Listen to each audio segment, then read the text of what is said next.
Olá pessoal, sejam todos muito bem-vindos ao canal Já Pra Bíblia. Nós estamos estudando o livro de Mateus, o Evangelho de Jesus Cristo, escrito por Mateus. E hoje é o estudo do capítulo 3, porém conjugado com o capítulo 3 de Lucas também.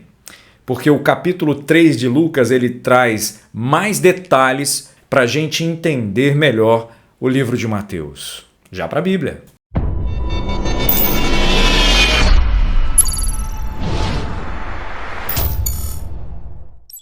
Fazia 15 anos que Tibério era o imperador romano. Nesse tempo, Pôncio Pilatos era o governador da Judéia. Herodes governava a Galileia, o seu irmão Filipe governava a região da Itureia e Tracônites, e Lisânias era o governador de Abilene. E Anás e Caifás eram os grandes sacerdotes, ou sumos sacerdotes. Foi nesse tempo que a mensagem de Deus foi dada no deserto a João, filho de Zacarias. E João atravessou toda a região do Rio Jordão anunciando esta mensagem: arrependam-se dos seus pecados e sejam batizados, que Deus perdoará vocês. Isso aconteceu como o profeta Isaías tinha escrito no seu livro. Abre aspas. Alguém está gritando no deserto. Preparem o caminho para o Senhor passar. Abram estradas retas para ele. Todos os vales serão aterrados, e todos os morros e montes serão aplanados. Os caminhos tortos serão endireitados, e as estradas emburacadas serão consertadas, e todos verão a salvação que Deus dá. As multidões iam se encontrar com João para serem batizadas por ele. Ele dizia a todos: ninhada de cobras venenosas. Quem disse que vocês escaparão do terrível castigo que Deus vai mandar? Façam coisas que mostrem que vocês se arrependeram dos seus pecados. E não digam uns aos outros: nós somos descendentes de Abraão. Pois eu afirmo a vocês que até dessas pedras Deus pode fazer descendentes de Abraão. O machado está pronto para cortar as árvores pela raiz. Toda árvore que não dá frutas boas será cortada e jogada no fogo. Então o povo perguntava: o que devemos fazer? Ele respondia: quem tiver 2 túnicas, dê uma a quem não tem nenhuma. E quem tiver comida, reparta com quem não tem. Alguns cobradores, ou também chamados de publicanos, cobradores de impostos, também chegaram para serem batizados e perguntaram a João: mestre, o que devemos fazer? João respondeu: não cobrem mais do que a lei manda. Alguns soldados também chegaram ali e perguntaram: e nós, o que devemos fazer? João respondeu: não tomem dinheiro de ninguém, nem pela força, nem por meio de acusações falsas. E se contentem com o salário que vocês recebem. Versículo 15. As esperanças do povo começaram a aumentar, e eles pensavam que talvez João fosse o Messias. Mas João disse a todos: eu batizo vocês com água, mas está chegando alguém que é mais importante do que eu, e não mereço a honra de desamarrar as correias das sandálias dele. Ele os batizará com o Espírito Santo e com fogo. Com a pá que ele tem na mão, ele vai separar o trigo da palha. Guardará o trigo no seu depósito, mas queimará a palha no fogo, que nunca se apaga. João anunciava de muitas maneiras diferentes a boa notícia ao povo e apelava a eles para que mudassem de vida. Mas falou contra o governador Herodes. Esse Herodes aqui é o Herodes Antipas, tá? Porque ele havia casado com Herodias, esposa do irmão do próprio Herodes. Que irmão? Herodes Filipe. Ok? E também porque ele tinha feito muitas outras coisas más. Então, Herodes fez uma coisa ainda pior. Mandou pôr João na cadeia. Vocês perceberam que ambos os capítulos, ambos os livros, tanto Lucas quanto Mateus, eles falam a respeito de um tempo. Lucas ele é até mais detalhista. Ele começa falando do geral para chegar no específico. Ele começa falando do tempo. Olha, naquele tempo, o imperador Tibério era o imperador da ocasião, ou seja, o imperador romano. O Roma mandava no mundo daquela época. A família herodiana, através de suas tetrarquias. O que é tetrarquia? Quando Herodes o Grande ele morre, o seu governo, o seu reinado foi dividido por seus 4 filhos. Daí vem a expressão tetrarquias. E em cada um desses 4 territórios, um dos filhos de Herodes governava. Herodes Arquelau, Herodes Antipas, Herodes Filipe I e Herodes Filipe II. Então, politicamente, João já está definindo. Quem manda no mundo daquela época são os romanos. E quem manda em Israel é a família herodiana. Aí Lucas para de falar da parte política e vai para a parte religiosa. Quem é que governava a parte religiosa? Os 2 grandes sumos sacerdotes da ocasião, Anás e Caifás, sogro e genro. Eu pergunto para vocês, quantos sumos sacerdotes a lei mandava que fosse levantado para cuidar de tal ofício? 2, 5 ou 1? Fala um. Isso mesmo. Se você falou que é 1, você biblicamente está correto. Mas por que então havia 2 sumos sacerdotes? Grandes sumos sacerdotes. E 2 naquela época. Chegou a ter mais de 20 antes de Anás e Caifás. Ok? Por quê? Porque a religião estava corrompida. Mas e a Torá, a lei dos profetas? Eles não estavam nem aí para isso. A religião estava corrompida. Sabe o que a religião queria? Dinheiro, cargo, pompa, holofote, luzes da ribalta sobre eles. E o povo? E o povo que precisava da palavra de Deus? O povo tem que pagar imposto. Então esse era o cenário político e religioso. Parece algum lugar que você conhece? Vamos continuar. Mas foi exatamente nesse contexto que a palavra de Deus foi dada a João no deserto. Preste atenção, a palavra de Deus não foi vendida, não foi comercializada, não foi arrendada, ela foi dada gratuitamente. Deus chamou João para o deserto. João, vamos para o deserto. Sabe por quê? João, no meio dessa galera aí, eu não quero falar com você no meio dessa galera. Até que eu posso, mas eu não quero. Tem o templo ali corrompido, já virou um covil de salteadores, já virou um local de compra e venda, né? Tem lá os negociantes, os mercadejantes. Aquilo lá para mim não tem nenhum valor. Aquele templo ali de pedra não vale nada para mim mais. Inclusive depois Jesus vai dizer, esse templo não vai ficar pedra sobre pedra. Deus não quis levar João para as sinagogas. As sinagogas foram criadas lá na Babilônia, quando eles tiveram saudade do templo e queriam um lugar para se reunir e criaram a ideia das sinagogas. Muito legal, serviu, teve seu papel, teve sua função, mas aquelas sinagogas ali de Israel todas corrompidas também, como eu já falei. Deus não ia levar João para lá. Deus levou João para o deserto, porque a faculdade de Deus, a escola de Deus é no deserto, porque no deserto você escuta somente a voz de Deus, você escuta só a voz do Altíssimo, você não consegue colocar suas expectativas em ninguém, a não ser em Deus. É o tratamento que Deus dá. Você não vê riquezas, você não vê pessoas, você não vê nada aparentemente que chame a sua atenção. Está no deserto, é areia quente, é calor de dia de 50 graus, é frio à noite de 0 grau.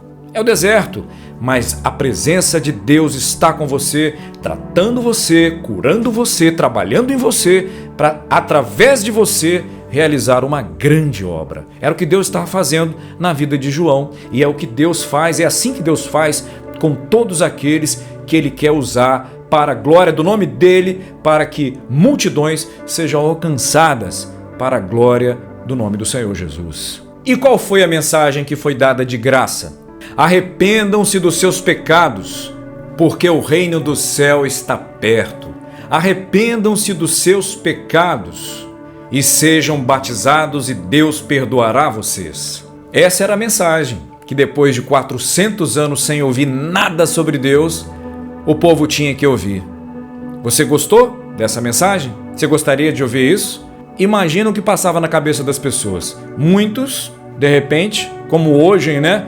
Eu me arrepender de pecados? Não tem pecado nenhum para me arrepender não, rapaz. Sou uma pessoa boa, faço tudo certinho. Engano, porque nós somos pecadores desde a queda da primeira família.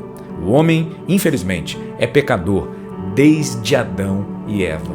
Mas nós temos uma solução para isso. É o Evangelho de Jesus Cristo, que são as boas notícias do Pai para nos salvar da condenação eterna. E aí, de repente, Lucas ele se reporta à profecia de Isaías. Vocês perceberam como foi a profecia de Isaías? Isaías não está simplesmente falando de geografia, de geologia, de buraco, de terreno alto, baixo. Aquilo ali está se tratando de pessoas, do momento em que o profeta João ele iria aparecer. O tipo de pessoa que estaria vivendo na terra naquele momento. Olha aí na tela. Isaías diz: alguém está gritando no deserto, preparem o caminho para o Senhor passar. Abram estradas retas para ele. Ele está se referindo, obviamente, a João Batista, que chegou trazendo uma mensagem de um caminho reto, porque o homem ele estava vivendo num caminho torto, num caminho que sem Deus certamente ele sucumbiria para o inferno. Então João Batista ele surge exatamente nesse momento para apresentar um caminho reto, um caminho aonde o homem pode andar e se ele crer ele não vai ser condenado. E o profeta diz mais: os vales, vale é aquele lugar que tem aquele buraco, aquela depressão de terra, serão aterrados, né?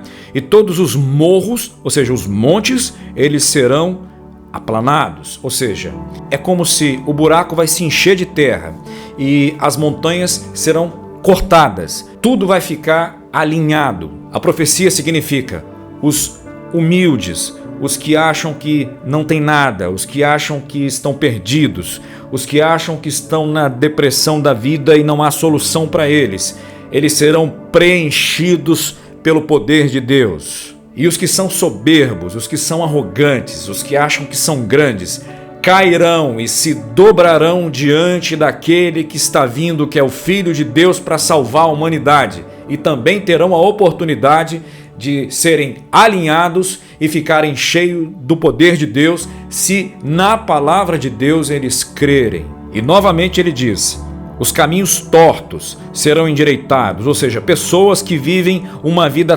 torta terão a oportunidade de serem endireitadas pela palavra de Deus.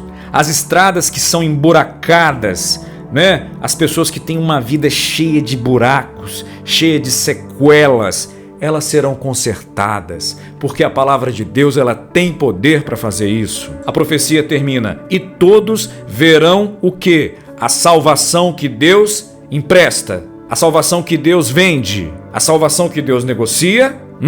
Não. A salvação que Deus barganha? Não. A salvação que Deus dá pela graça. E como disse um certo pregador uma vez, foi dado por graça, mas não foi barato. Foi muito caro, foi muito custoso para o Filho de Deus, porque Ele morreu por nós, ressuscitou por nós, para que hoje nós tivéssemos a oportunidade de que todas essas profecias acontecessem na nossa vida. Tanto Lucas quanto Mateus, ele fala que João, ele pregou durante toda a extensão do Rio Jordão. Ele pregou em volta praticamente do Rio Jordão para todas as cidades ribeirinhas. E a mensagem era a mesma, ele não mudava: arrependei-vos dos vossos pecados, porque é chegado o reino de Deus. Arrependei-vos dos vossos pecados e sejam batizados que Deus perdoará vocês. No versículo 4, Lucas ele para no detalhe da identidade desse pregador. Começa a falar que João era um cara que usava roupas de camelo, pele de camelo, comia gafanhoto e mel do mato ou mel silvestre. Vamos lá, analisando a roupa de João Batista. Pele de camelo, excelente para enfrentar os intempéries do tempo, do deserto, frio, sol, excelente. Comida, apenas o necessário para viver. Mel silvestre e gafanhoto. Essa era a dieta de João. Não vou entrar aqui em muitos detalhes que poderíamos entrar sobre a questão do gafanhoto, que tira a cabeça, tira as asas, bota para secar, come. Se o gafanhoto era uma planta, como alguns historiadores pensam que é, ou se realmente era o bicho o gafanhoto, não vou entrar nesses detalhes, ok? Mas uma coisa é certa, João era um cara muito simples. Ele era muito contente com o básico que ele tinha. Era um pregador cheio do poder de Deus, cheio da unção de Deus, cheio da palavra de Deus, mas era um cara extremamente simples. Então perceba uma coisa, até aqui a gente expôs 4 situações: a questão do tempo, a questão da mensagem, a questão do pregador e a questão do lugar. Vamos explorar um pouco isso? Veja bem, o tempo era profético. Foi naquele tempo, 400 anos depois de um silêncio profético, Deus não falava e não tinha ninguém para falar em nome de Deus, surge a palavra através do profeta, o último profeta da lei, João Batista. Deus fala no presente, Deus falou no passado e vai falar no futuro. O tempo está na mão de Deus, o tempo é uma criatura como eu e você. Guarda uma coisa, Deus está fora do tempo, ok? É por isso que ele é onisciente. Se ele está fora do tempo, ele já sabe tudo o que aconteceu, entendeu? Ele sabe como é que começou e ele sabe como é que terminou. Deus, ele fala no tempo em que ele quer, quando ele quer, na hora que ele quiser. Não somos nós que definimos quando Deus vai falar. Faz uma agenda aí. Vamos lá. Segunda, dia tal é o dia disso, daquilo, daquilo. Terça é o dia disso, disso, disso. Quarta é o dia de sábado, é o dia domingo. É bom ter agenda para as coisas? É bom, mas não significa que Deus está na sua agenda. Não significa que a presença de Deus está na sua agenda. Agora, uma coisa é certa. Se nós invocarmos a Deus e pedirmos a Ele e nos humilharmos diante dEle, suplicarmos pela sua presença, é bem possível que Ele crie uma agenda para nós e nos fale como deve ser feito, ok? Porque hoje, infelizmente, existem muitas agendas sendo feitas, arrastando multidões de pessoas, e quando você vai ver, conteúdo sobre Deus, ralíssimo, conteúdo sobre dinheiro, conteúdo sobre política e como ganhar vantagens, excelente, inclusive usando púlpitos como plataformas para ganhar nome e fama, para aquelas coisas que acontecem de determinados tempos, né? Para as pessoas ganharem poder, status, serem eleitas. Tem muitos, não são todos, mas tem muita gente que gosta disso, né? E tem muito crente que se deixa levar por esse tipo de evangelho. Não é o evangelho que João Batista pregava. E eu te digo uma coisa, é chegado o tempo de pregarmos o evangelho que traz as boas notícias do reino do céu. Porque Jesus vai chegar, assim como ele chegou como homem, nasceu, morreu, ressuscitou, ele voltará pela sua segunda e única vez para reinar para sempre. E nós estaremos com Jesus Cristo reinando com ele para todo sempre. Aleluia! E você, gostaria de participar desse grande evento também? Então creia nas boas notícias do Evangelho. Sobre a mensagem continua a mesma. Não em todos os lugares. Você vai encontrar em muitos lugares mensagem que não prega mais sobre o inferno, que não prega sobre arrependimento de pecados, que não prega sobre a nossa humanidade caída, que não prega que o nosso eu, que o nosso ego, que a nossa carne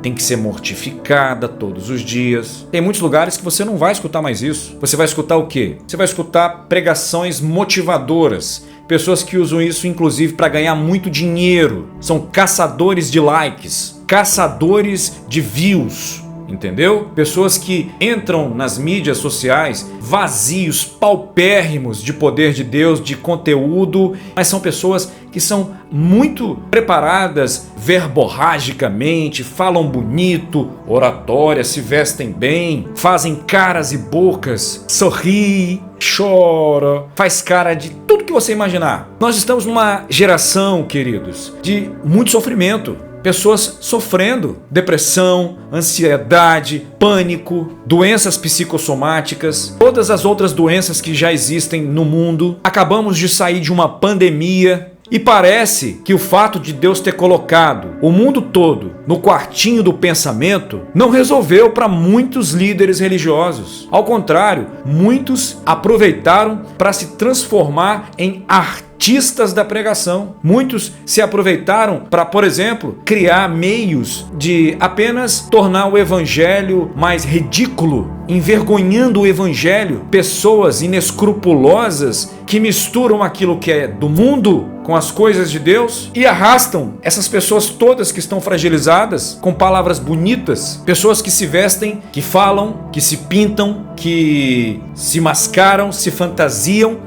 ao gosto do freguês para atrair o público que ele quer atrair. E às vezes nós somos levados por causa da nossa fraqueza a ver esse tipo de personagens que aparecem para nós. Meu Deus do céu, não é esse tipo de mensagem que vai nos salvar. A mensagem motivacional, ela é uma coisa linda, é bonita, mas não tem motivação maior para nós do que saber que nós estávamos condenados ao inferno por causa do pecado dos nossos pais no Éden.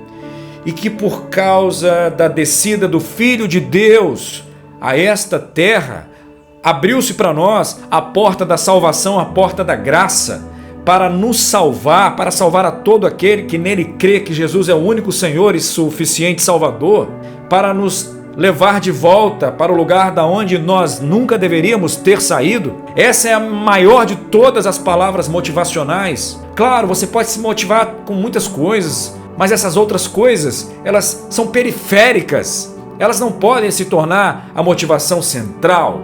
A nossa motivação central é Cristo. A nossa motivação central é Jesus Cristo. Só que em muitos lugares, Jesus Cristo nem entra mais. Ele está igual naquela igreja de Laodiceia, batendo na porta. Eis que bato a porta. Posso entrar? Quem vai abrir a porta para mim? Ele está do lado de fora. Por quê? Por quê? Porque Cristo não é o centro das Escrituras ali naquele lugar. O líder já se perdeu há muito tempo, está perdido. É lamentável, porque trocou a mensagem. A mensagem é: arrependei-vos e crede no Evangelho. Arrependei-vos dos vossos pecados. Arrependei-vos dos vossos pecados e sede batizados, que Deus vos perdoará. O reino de Deus está próximo. Jesus vai voltar. Arrependei-vos.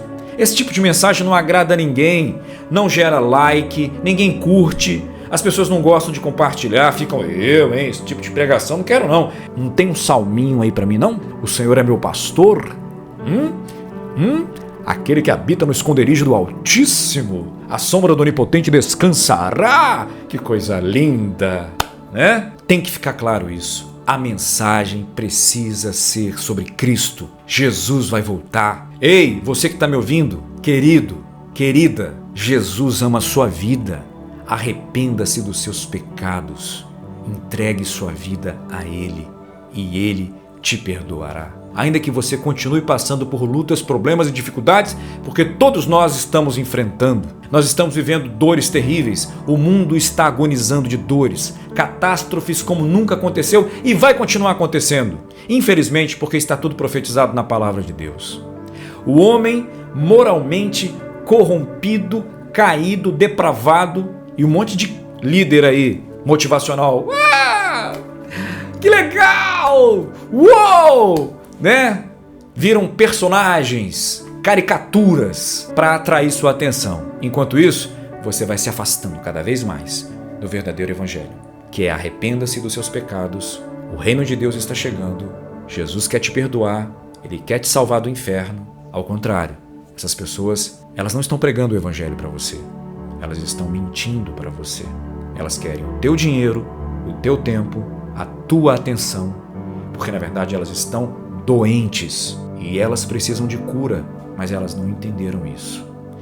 Não quer dizer que quem está doente não pode pregar a palavra de Deus, mas o pior doente é aquele doente que não reconhece que está doente, acha que é melhor do que Deus e acha que mesmo estando doente, ele não precisa de Deus e sozinho ele resolve o problema dele. Está tudo errado. O mundo inteiro precisa rapidamente se voltar para a mensagem que é Cristo, a palavra de Deus. E o pregador? O pregador, então, meu Deus do céu, aqui nós temos muita coisa para falar. João Batista era um cara que não se importava com a sua reputação. Ele gritava, arrependei-vos e tal, crede no evangelho, arrependei-vos, dá um gafanhoto aqui, vou comer, mel silvestre. O cara vestia roupa de camelo, botava um cinto de couro no meio, não estava nem aí e ia embora. Calor de 50 graus de dia, frio de 0 grau à noite, ele no deserto ali, para lá, para cá, e vai em todos os lugares em volta do Jordão, e ainda tinha tempo para denunciar o pecado de Herodes Antipas, que adulterou com a esposa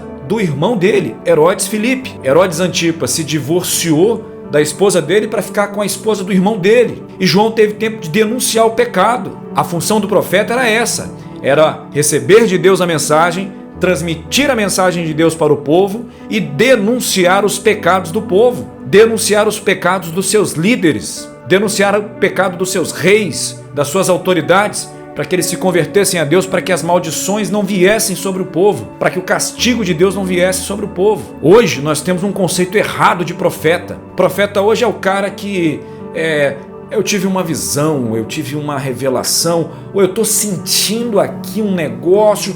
Peraí, eu estou sentindo aqui. Irmão, desculpa, com todo respeito. Sentir, eu sinto cãibra, eu sinto frio, eu sinto fome, eu sinto dor de barriga. Peraí, com todo respeito. Peraí. Se você pegar a Bíblia, nós temos que ser cristocêntricos, ok? Irmãos calvinistas, arminianos, pentecostais, avivalistas, tá todo mundo comigo? Temos que ser cristocêntricos. Bíblia, Jesus é o centro. Vai para a Bíblia e vê se você vê isso. Eu não estou com isso querendo, de maneira alguma, trazer nenhuma crítica negativa para ninguém. Estou falando da minha visão de cristão, que estou aí servindo ao Senhor, aprendendo. Quem sou eu? Eu sou um pobre necessitado que estou aprendendo há alguns anos aí com Jesus e vou continuar aprendendo e vou morrer aprendendo. Olha só, presta atenção. A Bíblia, olha para os apóstolos, olha para os profetas e me diz se você vai ver esse negócio de eu tô sentindo aqui, tô sentindo, hein? Tô sentindo que você tá com uma dor de costela. Peraí, gente. A palavra de Deus é muito clara. Quando Deus, por exemplo, falou com Ananias, olha, Ananias, vai vir um cara, o nome dele é Paulo, ele vai te procurar, recebe ele. Eu não tô com medo, ele é matador. Ele é escolhido por mim, eu vou falar com ele. Eu já falei com ele, inclusive, para ele vir aqui. Deus fala exatamente, não tem esse negócio de ficar, eu tô sentindo, peraí, deixa eu tentar, tentativa e erro, peraí,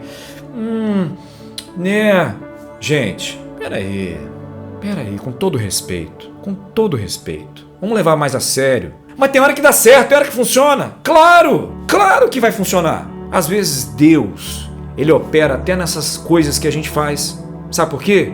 Porque Ele é misericordioso, para poder salvar a pobre da pessoa que está ouvindo a gente falar algumas coisas que às vezes nem de Deus é. Mas Deus tem misericórdia daquela pessoa, porque Ele quer salvar aquela pessoa e tanto aquele que está falando. A mente de Deus é a mente mais brilhante de todo o cosmo e até fora do cosmo. Deus é misericordioso ao extremo e até além do extremo. Mas a gente tem que ser bíblico. Eu poderia falar aqui de grandes pregadores, homens simples como João, homens cultos, homens estudados, mas simples. Por exemplo, eu posso falar de um homem que não tinha faculdade, cursos de teologia. O pastor Charles Haddon Spurgeon, o príncipe dos pregadores na Inglaterra, o Tabernacle Metropolitan, está lá até hoje. Ele reunia 1000 crianças numa escola dominical. Um homem simples, cheio do poder de Deus, um homem que sofria de depressão, meu irmão. Era um pastor, um homem de Deus. Mas é porque ele tinha gota, não importa. Ele sofria de depressão, querido. E ele pregava a palavra de Deus todos os dias. Houve um episódio, diz a história, que os diáconos tiveram que ir lá na casa dele, pegar ele, trazer ele, chegar na igreja, carregá-lo e colocá-lo no púlpito para ele pregar.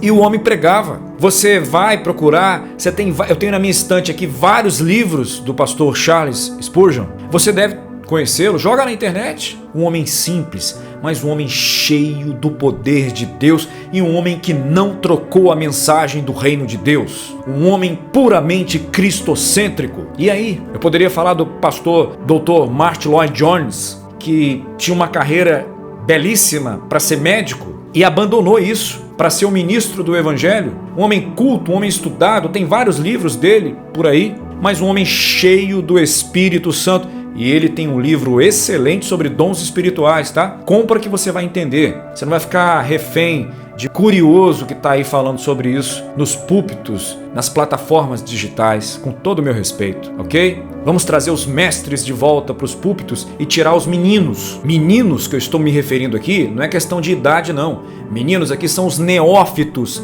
que são colocados nos púlpitos para ensinar coisas seríssimas a respeito da palavra de Deus, e eles, na maioria das vezes, não estão preparados, estão totalmente apenas no Ctrl+C, Ctrl+V e vão lá e falam o que querem e aí pronto, tá feito o estrago. E depois tem que vir alguém usado por Deus para consertar o que esses neófitos ficam ensinando na internet. Isso é muito sério. Pregadores que são uma coisa fora do púlpito e no púlpito são outra coisa. É uma coisa em casa e na igreja é outra coisa totalmente diferente. Não tem tempo para conversar com uma ovelha que quer a atenção, mas adora pregar.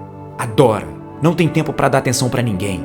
Isso aí quem faz são os outros. Chama aí um líder, chama aí um diácono, chama aí um presbítero, chama aí qualquer... Eu não tenho tempo para isso não. Tô cansado. Pregadores metidos, despreparados, arrogantes, prepotentes, querem a luz da ribalta sobre eles, ocos por dentro como um fole. Um fole, lembra?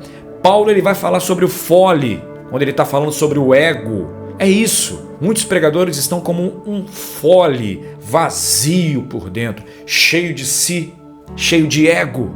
Enquanto isso, os rebanhos vão morrendo de fome, de fome. E o que você dá para a pessoa que está com fome numa situação dessa? Dá entretenimento, dá espetáculo. Eu quero dizer o seguinte, dá qualquer coisa. Não precisa de conversão, basta adesão. Seu ministério vai acabar. E as pessoas que você está conduzindo, você vai levá-las para o inferno e Deus vai requerer o sangue de todas elas de você.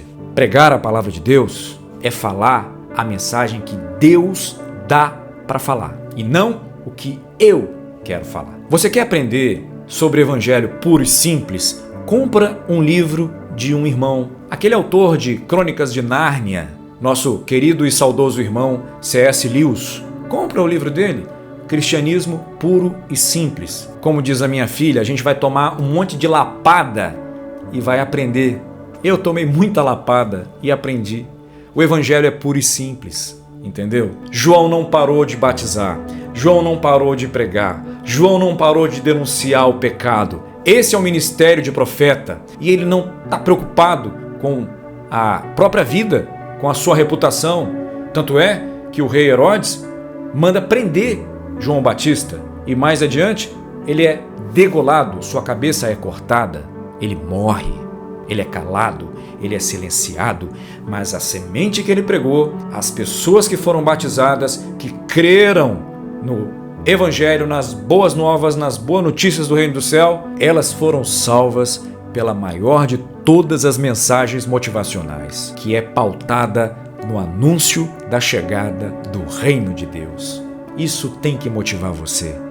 Isso nos motiva. Saber que Jesus vai voltar não coloca medo no nosso coração. Pelo contrário, nos motiva a querer amá-lo, servi-lo cada vez mais, porque vamos morar com Ele. Agora, se você tem medo disso, você então precisa se arrepender dos seus pecados, pedir perdão a Deus e viver uma vida de relacionamento com Deus. Hoje, tem muito pregador querendo ser aprovado. João não queria aprovação. O único que aprovou João, sabe quem foi? Jesus. Jesus disse: De todos os nascidos de mulher, não tem ninguém maior do que João Batista. Ei, lembra de Moisés? Top, passou no meio do Mar Vermelho, menor que João Batista. Lembra de Samuel? Ungiu o rei Davi? Menor que João Batista. Jeremias, Isaías, o rei Ezequias, o grande rei Josias, que fez toda aquela restauração, aquela aliança com Deus, o último bom rei de Israel, antes do cativeiro para a Babilônia, menor que João Batista. Foi Jesus que disse isso, Jesus que aprovou João Batista. Foi Jesus que exaltou João Batista.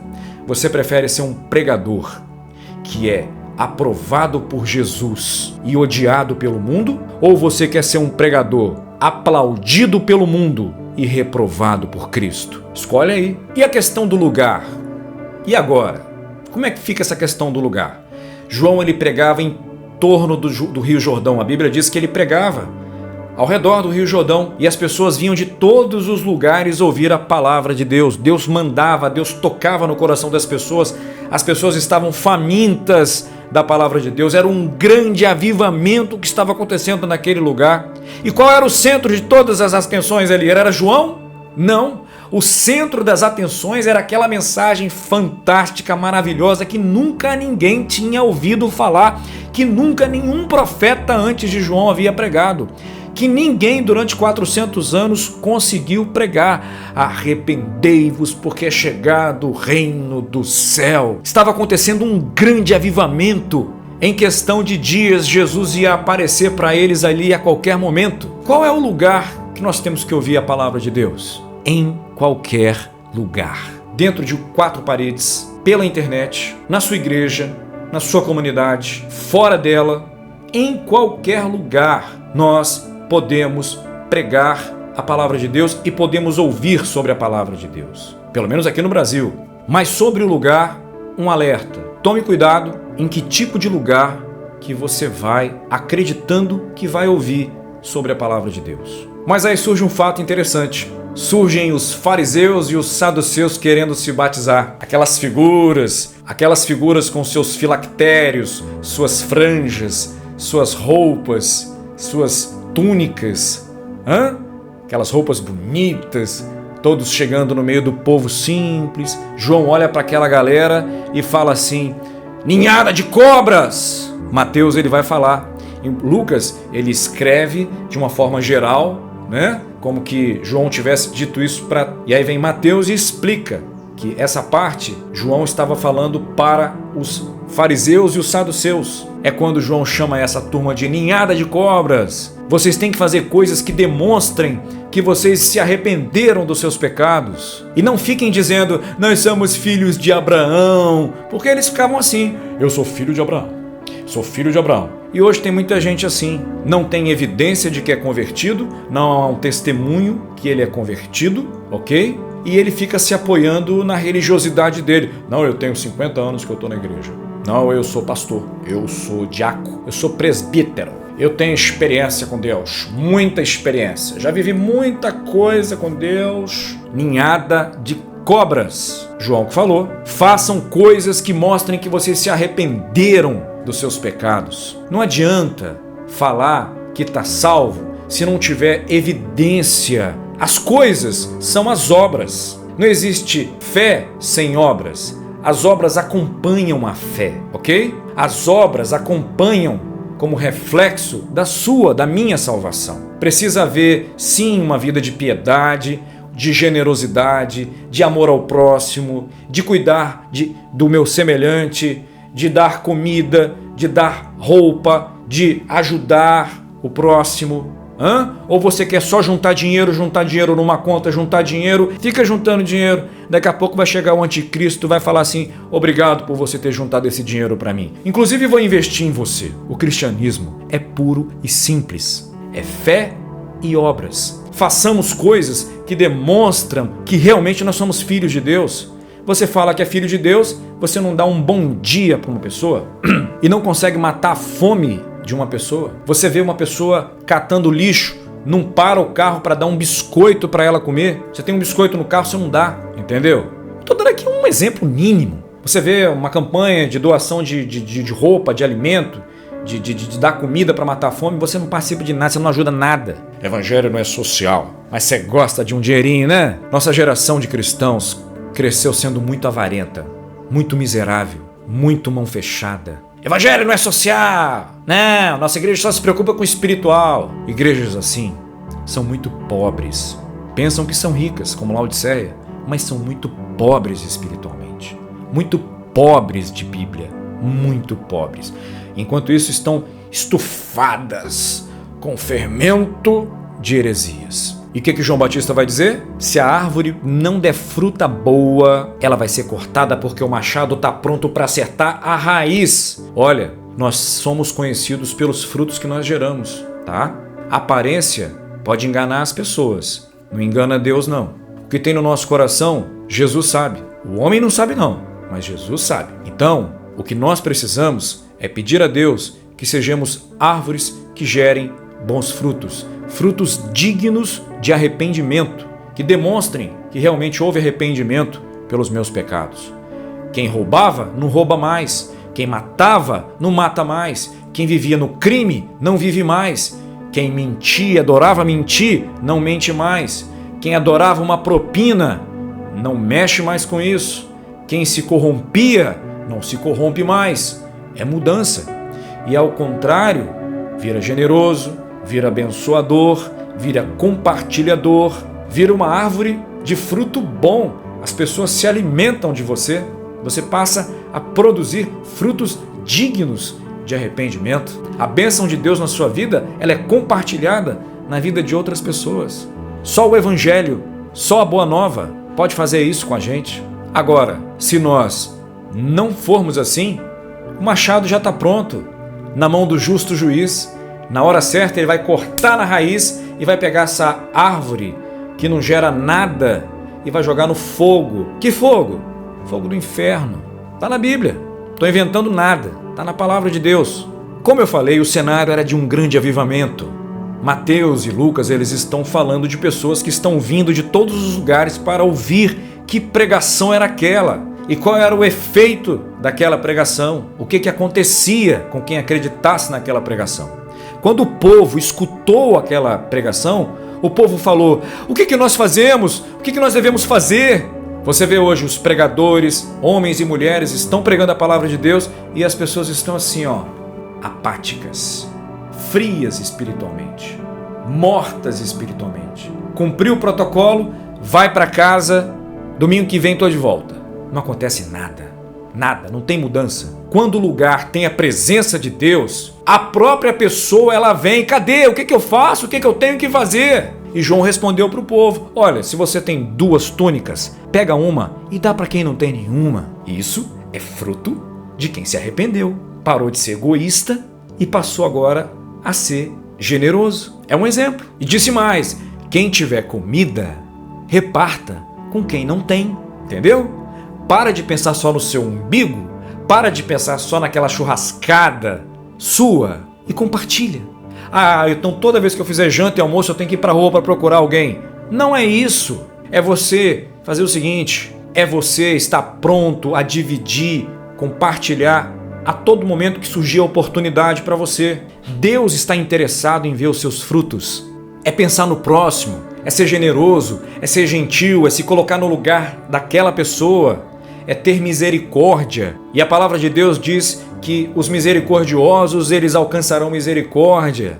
Os publicanos, alguns cobradores de impostos, também perguntaram para João: e nós, o que nós devemos fazer? Está acontecendo um avivamento, a palavra está entrando na alma deles, eles querem saber o que eles têm que fazer, que fruto é esse que eles têm que gerar. E João respondeu uma coisa só: não cobrem nem 1 centavo a mais do que a lei manda. Os publicanos, eles costumavam explorar. A maioria dos cobradores de impostos, eles eram desonestos. Eles cobravam muito além do necessário, muito além do que a lei, já tinha lei que previa o percentual do imposto. Naquela época, a lei de Roma. Mas os caras, por estarem num cargo, de certa forma, um cargo público, de confiança, outorgado pelo governo romano, eles se aproveitavam. E, inclusive, eles eram vistos como inimigos da pátria. Em outras palavras, Parem de roubar o povo. Parem de tirar do povo o que a lei não manda fazer. Será que existe esse tipo de comportamento hoje em dia? Fica aqui para nossa reflexão. Aí vieram os soldados também. Porque a salvação de Deus não é seletiva. A salvação de Deus é para todos que crerem no Evangelho. É isso aí. Os soldados chegaram e disseram: mas e nós? O que a gente tem que fazer? E João responde para eles: não tomem dinheiro de ninguém à força e nem tomem dinheiro de ninguém com falsas acusações. Se contentem com o salário que vocês ganham. Será que existe esse tipo de comportamento hoje ainda, no mundo em que vivemos? Pessoas que não se contentam com o que recebem e aproveitam dos seus cargos, sejam em empresas públicas ou privadas, sejam pessoas físicas ou jurídicas, e tomam dinheiro à força de outras pessoas, ou por meio de mentiras, de falsas acusações. Olha, se você não fizer isso, tal coisa, eu vou denunciar você, eu vou prejudicar você, eu vou fazer isso, me dá um dinheiro aí, me dá uma propina. Existe isso hoje em dia, será? Tá aí um bom motivo para se arrepender disso e mudar de vida, porque dinheiro é bom, mas dinheiro assim é dinheiro amaldiçoado. Mas o dinheiro que vem da mão de Deus é aquele que João fala: contente-se com o que você recebe, porque o que você recebe, honestamente, ainda que seja pouco, na mão de Deus vai prosperar. E a palavra de Deus diz em Provérbios que é melhor viver com pouco, com dignidade, honestamente, do que ter muito e viver uma vida de aflição e sofrimento. Aí de repente a galera começou a ficar: uau, é esse cara, é o Messias, ele é o Messias, é ele, gente. Aí João começou a ouvir aqui: ei, não, quero essa glória não, meu filho, quero essa glória não. Talvez muito pregador ia querer, né? Então, nós estamos numa geração de falsos profetas aos borbotões, explodindo, pipocando, brotando em tudo quanto é lugar. Nós temos que estar atento. Não. Eu não sou o Messias. E vou dizer mais: eu não sou digno de carregar suas sandálias, de desatar suas sandálias e carregá-las. Quem sou eu? Eu não sou ninguém. Ele é mais importante do que eu. Eu sou apenas uma voz que clama no deserto. Eu sou servo dele. Que ele cresça e que eu diminua. Que ele apareça e que eu me constranja com a sua glória. Ele sim, ele precisa ser exaltado, glorificado, adorado, Jesus Cristo, Senhor dos senhores. Eu não quero glória não. Esse negócio de querer glória tá errado, dá problema. A glória é só dele, só de Jesus. Ele tá vindo aí, ele vai voltar. Essa é a maior mensagem de motivação. É a maior mensagem que nós, como igreja brasileira, precisamos pregar e viver essa esperança, essa expectativa. Ele vai voltar. E vai voltar para nos buscar. Não porque queremos ficar longe de sofrimento apenas. Isso é legal, ficar longe de sofrimento. Mas é porque queremos estar com Ele. Queremos estar ali, beijando os pés dele. Queremos estar chorando aos pés dele. Não vai ter choro no céu. Quem falou? Ele enxugará dos nossos olhos toda lágrima. Vai ter tempo para cada um de nós. Vai ser lindo. É isso aí. Evangelho das boas novas. O Evangelho é boas novas, é notícia nova, notícia boa. É isso aí. Entendeu? Se você se arrepender dos seus pecados, você vai ser cidadão do reino dos céus. Não vai para o fogo do inferno, porque Deus é justo. Eu vos batizo com água. Ele que vem após mim, que é muito maior do que eu, vos batizará com o Espírito Santo e com fogo.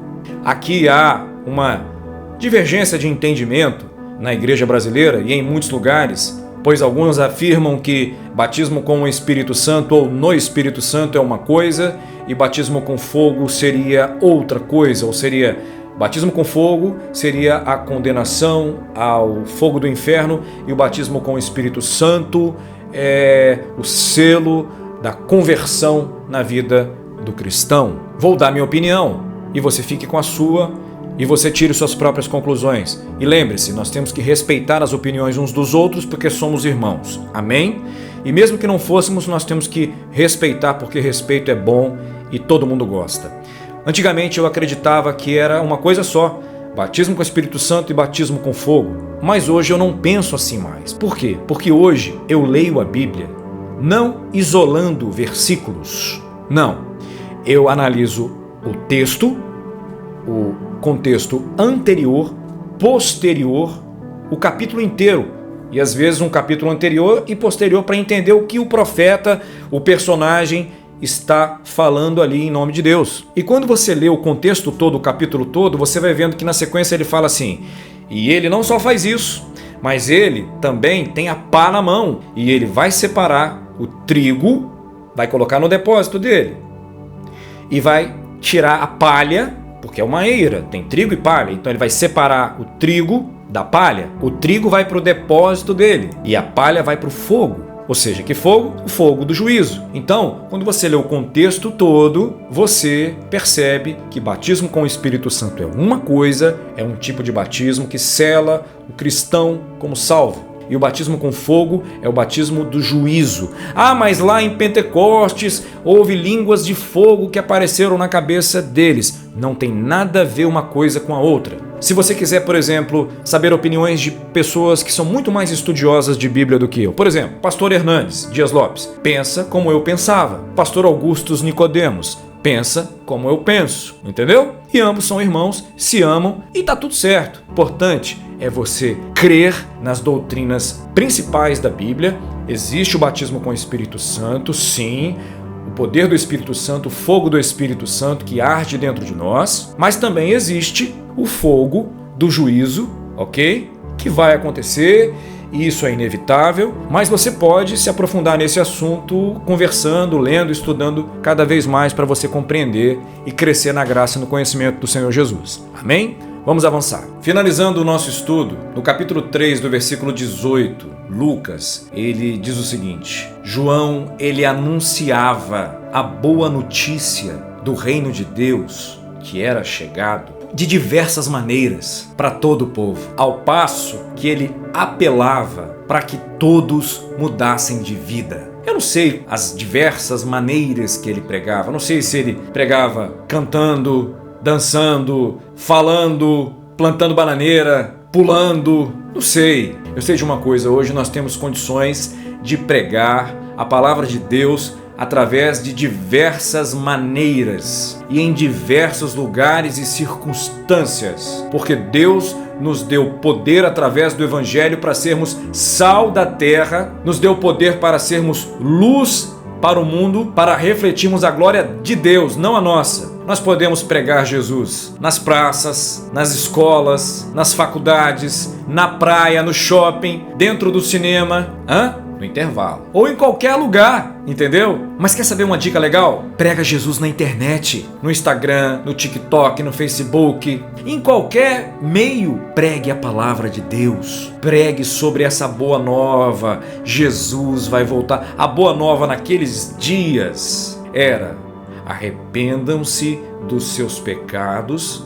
porque o reino de Deus está perto. Hoje, a boa nova é: arrependam-se dos seus pecados, porque Jesus está voltando. Compartilhe essa mensagem com sua família, com seus amigos, com quem precisa ouvir a palavra do reino de Deus, de Jesus Cristo, as boas novas, a notícia do céu. E a gente se vê no capítulo 4 de Mateus, se Deus quiser. Tchau, pessoal!